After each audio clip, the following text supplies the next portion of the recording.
here's a few rules. There's a few rules I think that would help professional boxing, right? Because one, right, is how many rounds there are. 12 rounds. I know it's like history, like, well, there used to be 15, so 12 is nothing. 12 is so many rounds, including the 1 minute breaks. The whole fight, if it goes to decision, is 46 minutes, if I'm not wrong. 46 minutes. And then, obviously, they have the ring walks, they have the announcement before and after. Like, the whole process of one fight takes over an hour. Like, it's absolutely insane. And, like, you know, me watching from Dan Aziz to Chris Billiam-Smith took so long. Felt like I was watching it for hours and hours and hours. Like, so I left home, went and watched all the Avengers Infinity Wars, and then came back, and Ben Whittaker still hadn't started yet. Like, it was absolutely crazy. Like, another thing is that I think there should be less rounds, because as well, for the bigger guys, and for anyone, I guess, they're not going to go out guns blazing in the first round. They're not going to even go out guns blazing in the 4th or 5th round, because there's so many rounds left to do. It's not worth it. So even if they land a significant shot, even if they send them wobbled, it's not worth the risk of being tired and then possibly getting stopped later than it is to try and finish them, you know?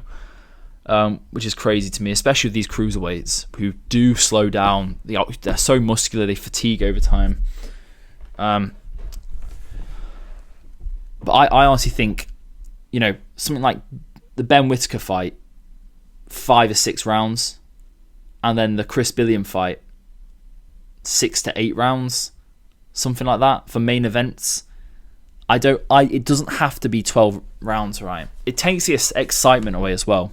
You know, if you're watching Tyson Fury and Usyk, a fight that's been hyped up for years, and then it finally gets there, the hype's died down after 10 minutes and they're still fighting, right?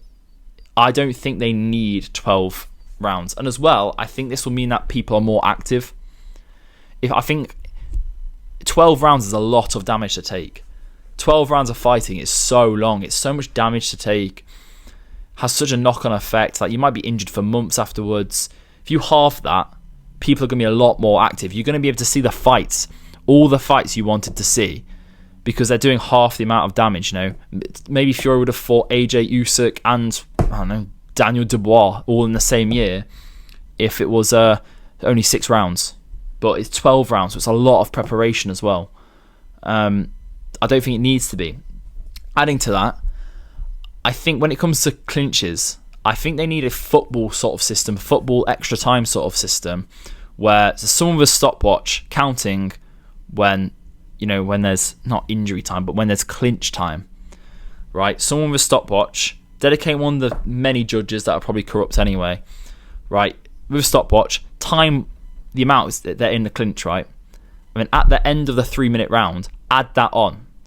I think that will incentivize them to stop clinching as much, especially if there's less rounds, right? That sort of ties in. If it was a 6-round fight and then there was extra time added for any time there was in a clinch or any time people were stalling intentionally, that was added on. Or showboating with a Ben Whittaker, for example. Someone's timing it. Anything that isn't, you know, I'm not saying that they have to be punching non-stop. I'm just saying when they're doing stuff that isn't boxing, when they're clinching for no reason. I want to talk about clinching because I feel like as well with clinching, when a fighter clinches, when I was watching Chris Billiam-Smith and Richard Riakporhe clinching, one would sort of engage the clinch by putting the arm round, and the other one was like, well, there's no point me trying to fight him because he's grabbed me now. I might as well just hold back and wait for the referee to separate us. Like, both of them were doing it. I think all fighters are guilty of doing this. I know it's very, very difficult to just avoid it.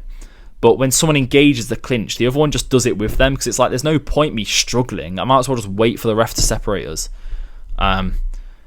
Which adds on to my clinch time thing. If there added time for clinch time, people, if they're fighting for 3 minutes straight, they're not going to want extra time afterwards. You know, they're going to be like, no, let's not clinch, right? After this exchange, I'm going to try and get away from you. They're going to train to not be in the clinch, right? And also, people can't strategically clinch. Floyd Mayweather wouldn't be able to strategically clinch if it was getting timed and added on at the end. Because if you can't panic your way out of clinching, because it doesn't benefit you. If you're tired, you can't clinch. It doesn't benefit you. I think we'll see a lot more stoppages, and there'll be a lot more action. But it's like very slow chess matches at the moment. Like it's 12 rounds. That's my opinion. Maybe it won't go anywhere, but I think that will make people a lot more active. I think that will probably make people demand less money as well. I think there'll be people more willing to be interested. If I tell like my grandma, oh yeah, this Tyson Fury fight, but it might go on for 45 minutes, they'll be like, oh. And also the whole events, when do these early fights really need to be 8 rounds that take half an hour to get through? It makes the whole event go on forever. And then we're watching the main event at 11:30 at night.